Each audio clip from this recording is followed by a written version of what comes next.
The most important part of the Reader's Workshop experience for me is the actual mini lesson time. When I get to have the children close to me and we get to go through the direct instruction of the skills and strategies that we're learning. Talking about cause and effect and inference. So I want you to think, inference is what? Taking, Like baking a cake. yeah, what do you put into the cake then? What's What's in your background knowledge? Schema. And then it turns all to be an inference. Yeah. When you mix it all, it comes out.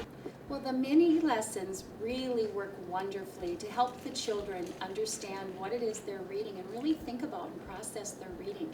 We use lots of anchor charts during the mini lesson, and the kids get to do lots of things like turn and talk to share their ideas, and it really helps the lessons come alive for the children. Boys and girls, today we're going to finish our questioning lesson, and remember what our objective was? Let's look up to the board up there. We were going to find an answer to our questions using more than one text, and so we're going to finish that today.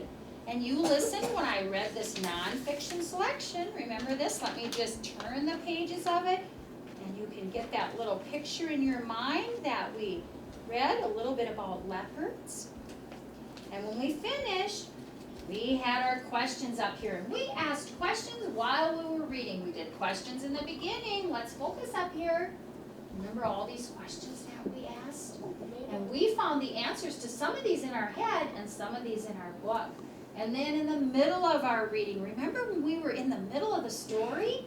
Whole group instruction in Reader's Workshop is a very important component because you've got all the kids gathered together on the carpet here on the floor, and we focus most of our work on our anchor chart, and we start our lesson with the content and language objectives so that they know what the lesson is about and how we're going to accomplish that goal for the day. Okay, are we ready? Okay. All right. Eyes up here. This is what we're going to learn about today. Readers use clues to infer character traits. This is how we will practice.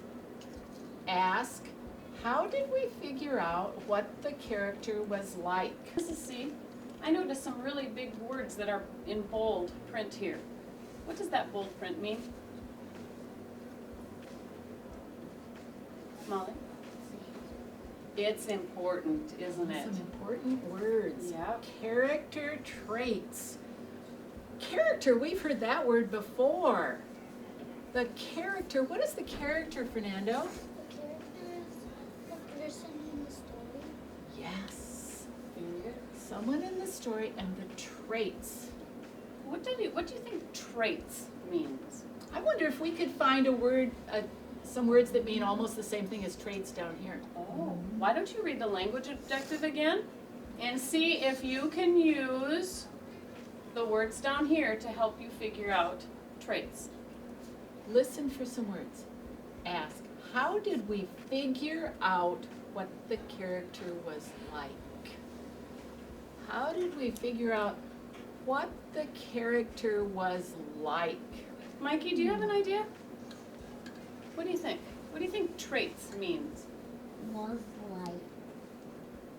Very good, what the character was like. All right. Now, we're gonna set this back here. Oh, I wanted to show you one last thing. Remember, we have to think, and down here we're going to identify, okay? All right, our book that we've been looking at, Sylvester and the Magic Pebble. I wonder what character we're going to be looking at today. Can anyone make a guess? Angie, who do you think we might talk about today? Sylvester. Maybe we're going to talk about Sylvester. We do. I bet we do. All right, let's do a little picture walk. You're very familiar with this book, but we want to just activate your schema, right?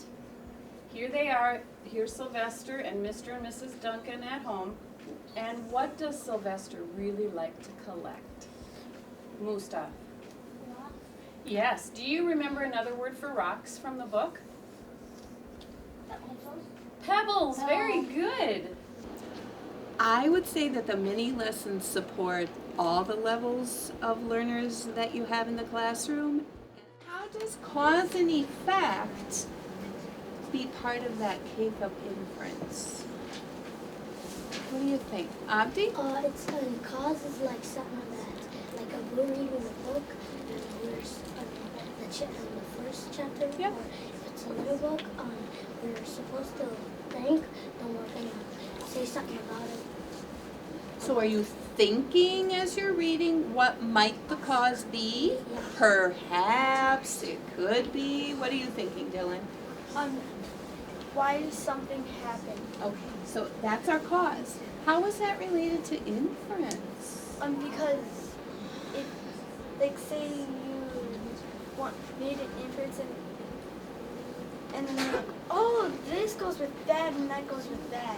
So it's all those puzzle pieces linking together? I think the whole group instruction is a time where the teacher can direct and model the strategy that is being taught. Readers, it is time for our sharing session now. And before we get started on sharing today, I want you to look at the chart over there that's titled Powerful Book Club Conversations. I want you to read through it and think of it like a checklist as you're preparing yourself to talk with your club. Boys and girls, we're going to add to our list. Remember, this is just these are just some tips for you to be able to have the most powerful, meaningful book club conversation that you can. And I want to add something here. I know you guys are taking a field trip to the Science Museum, and you're excited about that. When you go to the Science Museum, you will get to see, King Tut's exhibit, and there will be lots of artifacts there. Artifacts are things you can look at, they're tools. Well, I'm going to connect that to our reading. That's going to be our next tip, is that you can actually bring an artifact to your book club conversation. And I'm going to give you some examples of things that could be artifacts. It's something that will help your group focus so that you're not just talking about a hodgepodge of things, that you're actually focusing on maybe one piece. One example of an artifact would be you could actually bring your book and you could have a passage marked. Like I had that passage marked today with my Post-it, and you could actually lay that in the center of your group, and that could be the artifact for the day. And then the rest of the group might take Post-its and start annotating that passage. Since you can't write in your books, you have to annotate or write about it on your Post-its. And then after everyone's thought about it for a while, then you could all have a big, deep discussion about that passage. Some other ideas for artifacts. Eli, today I saw you were making a timeline about you were doing it about the Number the Stars book, but maybe some of you are making timelines of the book for your book club.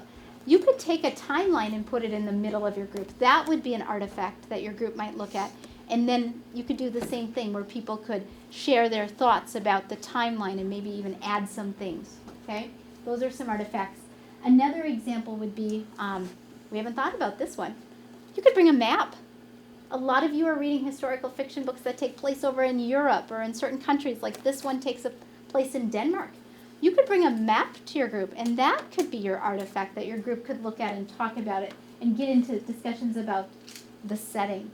Another one is a lot of you have notebooks that you've been jotting. Maybe the artifact for your group will be someone's notebook, and you'll open up to what they've written, and then the rest of the group will see what they can add on to it, and that would just really help you have some deep conversations.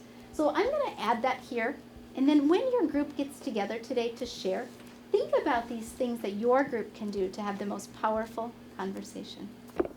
Our mini lesson that we do at the beginning of Reader's Workshop supports Reader's Workshop because that's kind of the big skill or the big strategy that we're working on. We can talk to all the kids about it. And that's where we introduce maybe the academic language that readers use. And we use visuals to help us. We model it, we guide it, and then we can kind of send them off to try it independently.